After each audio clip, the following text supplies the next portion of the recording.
The night air was heavy with rain, washing the city streets in a soft silver glow. Inside one of the most elegant restaurants in town, the chandelier lights shimmered like scattered stars. The place was alive with laughter, the clinking of glasses, and the rustle of expensive suits brushing past silk dresses. At a corner table reserved for the elite, sat a man whose name alone could make business empires tremble. Ethan Blackwood, the billionaire CEO who had built an empire from nothing but broken dreams and ruthless ambition. But tonight, there was a strange silence in his eyes. He wasn't here to close another deal. He was here on a blind date he didn't want, not for himself, but for the little girl sitting beside him. 7-year-old Lily, with her golden curls and bright hazel eyes, was the light of his world. Her tiny hands clutched a stuffed bunny close to her chest, her gaze curious and innocent as she scanned the room. She had lost her mother at the age of 3, and since then, her father's world had revolved around her. Ethan had become a fortress, cold to the world but soft where she was concerned. He didn't believe in love anymore. To him, love was a weakness, a luxury he couldn't afford. But to Lily, love was hope. The hostess led a young woman to their table, a woman whose worn-out black shoes, faded uniform, and tired smile didn't belong in a place like this. Her name was Maya, a waitress from a small diner across the street. She wasn't supposed to be here. A mix-up in the matchmaking app had sent her to a table she thought she was meant to serve, not sit at. But when their eyes met, something quiet and unexplainable passed between them. She gave a hesitant smile, her fingers nervously fiddling with the hem of her simple dress. She had no idea that this night, born out of accident, would rewrite the course of 3 lives forever. Maya had spent the day working double shifts just to keep the electricity on in her tiny apartment. She lived alone, carrying the weight of a sick younger brother on her shoulders, struggling every single day to hold herself together. She wasn't like the women usually sitting across Ethan Blackwood, those polished, perfect smiles with designer bags and empty hearts. Maya was real. The rain had soaked the hem of her dress, her hair clung to her face, and yet, there was a strange grace in her simplicity. Ethan's assistant had arranged this blind date, assuming he needed a decent distraction. But as Maya awkwardly apologized for the mix-up, something in her trembling voice made Lily smile. The little girl reached out, tugging lightly at her father's sleeve, whispering, "Daddy, I like her." And that was the first crack in the walls Ethan had built around his heart. The dinner began awkwardly. Maya, out of place and uncomfortable, kept apologizing, ready to leave at any moment.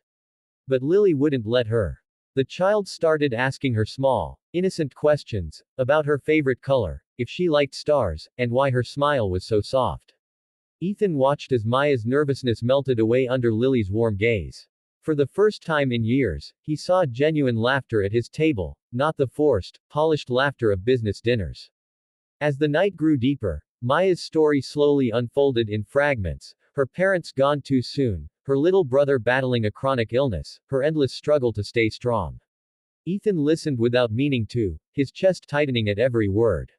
He had met hundreds of people, but none had spoken so honestly, with so much quiet pain wrapped in kindness. And Lily, in her small innocent way, saw something Ethan didn't, a heart like her mother's.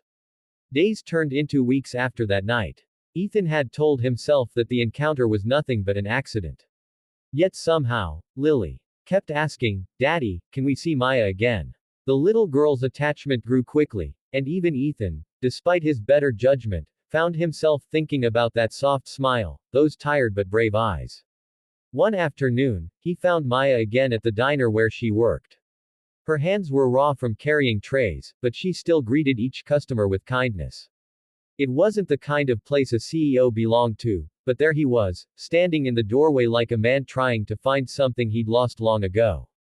Maya, startled, dropped the tray she was holding. She thought she was in trouble. Instead, Ethan simply asked if she had time for a walk with Lily. That walk became another, and then another. They found themselves on park benches, under soft autumn skies, watching Lily chase pigeons. Maya had a way of seeing the world with a quiet strength that Ethan had forgotten existed. She didn't see him as a billionaire. She saw him as a man, a tired father trying to give his daughter everything. But love isn't a straight road. It's tangled with fear, with the scars of the past, with the judgments of the world. The moment the tabloids caught wind of Ethan Blackwood being seen with a poor waitress, the world exploded with whispers. His board didn't approve. Society didn't forgive. Maya found herself cornered by harsh headlines and cruel looks. She wasn't made for this world of polished lies. Her insecurities grew louder, whispering that she didn't belong in his world, that she was just a mistake. Ethan's business partners warned him that his reputation was at risk. But what no one understood was that this woman had brought light back into a house that had been silent for years. Lily adored her, clinging to her like a little bird that had found its safe branch. One night, after a particularly cruel article painted her as a gold digger, Maya packed her small bag and decided to leave the city quietly. Her heart ached, but she believed stepping away was an act of love. That night, Ethan found Lily crying, clutching the stuffed bunny Maya had once stitched a bow onto. The little girl whispered in a trembling voice, "Daddy, can we keep her? Please don't let her go." Ethan stood frozen. All his life, he had fought battles with money and power, but he realized now, love required something much harder, vulnerability. The next morning, for the first time, Ethan didn't go to the office. He searched every corner of the city until he found Maya standing at the bus stop with a single duffel bag, her eyes red but determined. Without the coldness of a CEO, he stood before her as a man, bare, honest, afraid to lose the woman who had unknowingly become home. In the pouring rain, words didn't matter as much as the way Lily ran into her arms, holding on tight. Maya's tears melted into the rain as Ethan whispered, "You belong here. With us." Life didn't change overnight. The world still whispered, but Maya learned to silence it with love. Ethan fought for her, not with his power, but with his heart. Slowly, the walls of his house filled with laughter again. Lily would fall asleep in Maya's arms, and Ethan would catch himself smiling at the sight, a sight he thought he'd never see again. Maya opened not just a door in his heart, she opened a window to a life he had forgotten how to dream of. The rain poured over the city like a soft curtain of silver that night, wrapping everything in a gentle, quiet sadness. Inside one of the most expensive restaurants in town, the world sparkled with laughter, perfume, and the clinking of crystal glasses. Billionaires and socialites filled the grand hall, each smile carefully polished, each word calculated. But at the corner table sat a man who didn't seem to belong to that glittering world tonight, Ethan Blackwood, the powerful CEO with an empire built on ambition and sleepless nights. His sharply tailored black suit didn't hide the exhaustion in his eyes. Beside him sat the one person who made his heart soften, Lily, his 7-year-old daughter, with golden curls, wide hazel eyes, and a stuffed bunny hugged tightly against her chest. She swung her little feet nervously under the chair, glancing around at the glittering strangers. Ethan was there because of a blind date his assistant had arranged. He didn't believe in love anymore, not since the night his wife died and left a hollow in his heart so wide that even success couldn't fill it. This dinner was supposed to be a polite formality. Nothing more. Then, through the polished doors of the restaurant, came someone who didn't belong to this world. Maya. A young woman with tired eyes and soaked shoes, her uniform still damp from the rain. She was a waitress from a small diner across the street, and due to a mix-up in the matchmaking app, she had walked into this expensive restaurant thinking she was there for a serving shift, not a date with a billionaire. The hostess guided her nervously to Ethan's table. She stammered, clutching the strap of her bag, her cheeks flushed with embarrassment. She didn't fit here, the chandelier light felt too bright, the polished tables too foreign.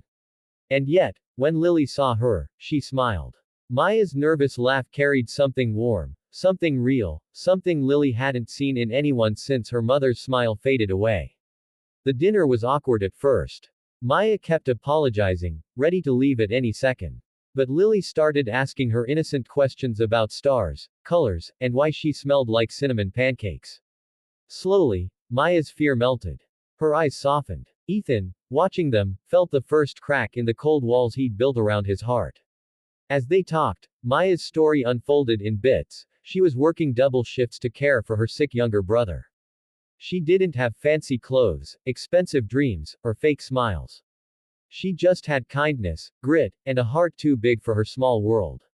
Ethan found himself listening, not as a CEO, but as a man who hadn't heard honesty in years. Days passed after that night, and Lily couldn't stop talking about Maya. "Daddy, can we see her again? she'd whisper before bed. Ethan tried to push the thought away, but something in Maya's eyes kept returning to him in the quiet hours. Finally, he walked into the small diner she worked at. It smelled like coffee and rain. Maya was behind the counter, her hands raw from washing dishes, but her smile was still the same. That visit turned into a walk in the park. One walk turned into many. Ethan found himself sitting beside her on cold benches, watching Lily chase pigeons. Maya didn't care about who he was. She cared about how he listened, how he loved his daughter. For the first time in years, Ethan laughed without pretending. But the world they belonged to wasn't the same. Ethan's world was filled with headlines, harsh judgment, and people who whispered behind expensive champagne glasses. The moment the tabloids found out about the billionaire CEO and the poor waitress, the storm began. Board members questioned his choices. Society mocked Maya. And she began to doubt herself. Every whisper was a blade cutting into her confidence. She loved Lily. She was slowly falling for Ethan. But how could someone like her ever belong in a world like his? One evening, after the cruelest headline of all, Maya stood in her small apartment, staring at her brother asleep. She'd packed a small duffel bag, deciding to leave the city quietly before she became a burden to the man who had unknowingly stolen her heart. And at that exact hour, Ethan returned home to find Lily crying into her stuffed bunny. Through her tears, the little girl whispered words that made him stop breathing. "Daddy, can we keep her? Please don't let her go." It was in that moment Ethan realized, this wasn't just a mistake. This was love. The next morning, for the first time in his adult life, Ethan didn't put on a suit to go to work. He didn't check his emails. He didn't step into the world of power. Instead, he went out into the cold rain, searching for the woman who had changed everything without even trying. He found Maya at the bus stop, shivering, a single bag by her feet. The city was gray, the rain soaking her hair, but she stood tall, determined to disappear quietly. When Ethan saw her, every deal, every headline, every fear he ever had faded. He wasn't the CEO in that moment. He was just a father, a man, a broken heart begging for another chance. Lily ran to Maya, wrapping her tiny arms around her legs. "Please don't go," she cried. Maya's knees weakened, tears blending with the raindrops. Ethan stepped closer, his voice low, stripped of power and pride. "You belong with us," he said. "If you leave, you're taking the only real thing I've had in years." Maya's heart cracked open. She had spent her life thinking love was a luxury meant for other people. But in the rain, in that raw moment, she realized love wasn't about wealth or status. It was about belonging. It was about Lily's little arms around her waist.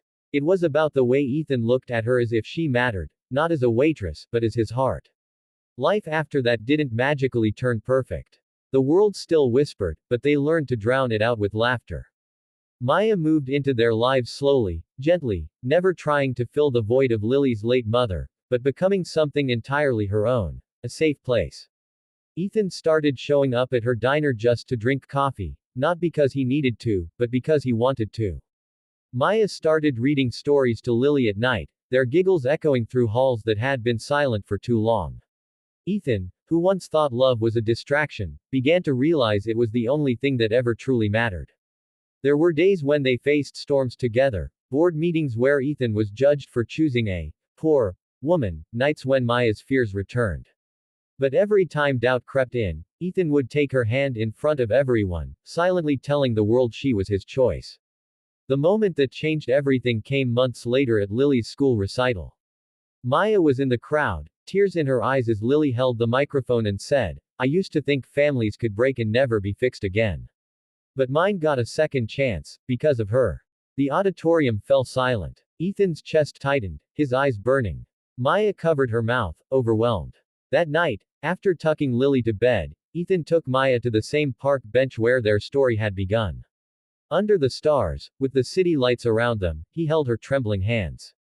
"You didn't just heal my heart," he whispered. "You gave my daughter a home again." Their kiss was soft, simple, and full of everything unspoken. It wasn't the end of their journey. It was the beginning of a love that grew not from riches, but from kindness. And from that day on, Lily no longer asked, "Daddy, can we keep her?" Because Maya was already home. The rain fell like silver threads, weaving a quiet story over the city that night. Neon lights blurred against wet glass as cars hissed along the slick streets. Inside one of the most elegant restaurants in town, the world glittered with wealth and power, laughter echoing from polished marble floors, champagne glasses clinking like wind chimes. At a corner table sat Ethan Blackwood, a man who could bend entire industries with a single decision.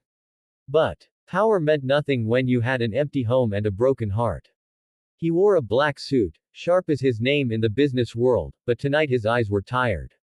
Next to him sat Lily, his 7-year-old daughter, his world, his light, and the only reason he still believed in something good. She hugged a stuffed bunny close, her bright hazel eyes scanning the fancy restaurant nervously. Her mother had passed away years ago, leaving behind a silence Ethan never truly escaped. He was here because his assistant thought he needed a fresh start. A blind date. Something to help him live again. He didn't believe in love anymore, not after losing the only woman who had ever held his heart. Then came Maya. She walked in through the glass doors, rain-soaked, shivering slightly, wearing a simple black dress that wasn't made for places like this. Her shoes were worn, her hair damp, and her smile uncertain. She was a waitress from a small diner across the street. A simple mix-up had sent her here, thinking she was to serve a table, not sit on one. And yet, when Lily saw her, she smiled. Maya apologized nervously, ready to run out the door, but something about the way Lily looked at her made her stay. Ethan, curious despite himself, watched as the two of them connected through simple questions. Lily asked about stars. Maya told her she loved watching them from her rooftop at night. Ethan hadn't heard laughter at his table in years, until Maya's soft chuckle filled the air. Ethan showed up at the diner a week later. Maya stood behind the counter, hair tied up, tired but smiling at every customer. When she saw him, she froze, unsure if she should greet a man like him in a place like this. But Ethan didn't care about the stares. He only cared about the way Lily's eyes lit up when Maya knelt to hug her. That day turned into a walk in the park. And soon, there were many more. Ethan wasn't the powerful CEO around her. He was just a father with a little girl who adored a kind woman. Maya didn't look at his wealth, she looked at his soul, the one even he thought was buried under steel walls. But the world doesn't let love grow quietly when it's not between equals. The moment the tabloids spotted Ethan with a poor waitress, the story became a storm. Newspapers twisted her kindness into motives. Board members whispered that she'd ruin his reputation. Social media was cruel. They painted her as a gold digger. A mistake. A shadow that didn't belong next to a man like him. Maya tried to stay strong, but late at night, those whispers grew too loud. She had spent her whole life fighting battles no one saw. And now, she feared she was about to ruin the only good thing she'd ever had. One cold evening, she stood in her small apartment, watching her younger brother sleep. She packed her bag. She told herself leaving was better, for Ethan, for Lily, for everyone. At that very moment, Ethan returned home to find Lily crying in the living room, clutching the stuffed bunny Maya had once repaired with a pink ribbon. Daddy, she whispered through her tears, please don't let her go. Daddy, can we keep her? Those words cracked open something inside him. Ethan had faced enemies in boardrooms, but none terrified him more than losing this woman who had brought light back into their lives. The next morning, for the first time in years, Ethan didn't wear a suit. He didn't walk into his glass office. He ran through the rain, searching. He found Maya at a small bus stop, her single bag at her feet, the rain soaking her thin jacket. Her face was pale but determined. She thought leaving was the right thing. But then Lily ran into her arms, crying. Ethan stood there, soaked, heart pounding, no longer a CEO but a man who finally knew what mattered. You don't get to walk out of our lives, he said softly, his voice trembling more than he'd ever admit. Because you're already part of it. Maya's tears fell freely as Lily clung to her. The rain blurred everything around them, but in that moment, nothing else existed, just three souls who fit together like pieces of a puzzle the world didn't understand. From that day on, Maya slowly became part of their home, not as someone trying to replace the past, but as someone creating something new. She helped Lily with homework, read her bedtime stories, and made the house smell like cinnamon pancakes on rainy mornings. Ethan began to laugh again, real laughter, not the kind he used in boardrooms. Society still whispered. Headlines didn't stop. But Ethan learned to hold her hand in public. To show the world that love wasn't a transaction. It was a choice. And every single day, he chose her. Months later, at Lily's school recital, she stood on stage, holding the microphone with trembling hands. She spoke to the crowd in her small but brave voice. I used to think families can break and never be fixed again. But mine got a second chance, because of her. Maya cried silently in the audience. Ethan held her hand tighter. That night, under the stars, Ethan took Maya to the same park bench where everything began. His voice was quiet, but his heart was loud. You gave me back my smile, he said. And you gave Lily something I thought I could never give again, a mother's love. Their kiss wasn't perfect. It wasn't polished like the world Ethan came from. It was raw, warm, and real. From that day forward, Lily no longer asked, Daddy, can we keep her? Because Maya was already home. Sparkling heart, if this story touched your heart, if you believe that love is about kindness, not status, please like, share, and subscribe to Stars of Kindness. Your support helps us bring more stories of hope and second chances to life. Sparkling heart.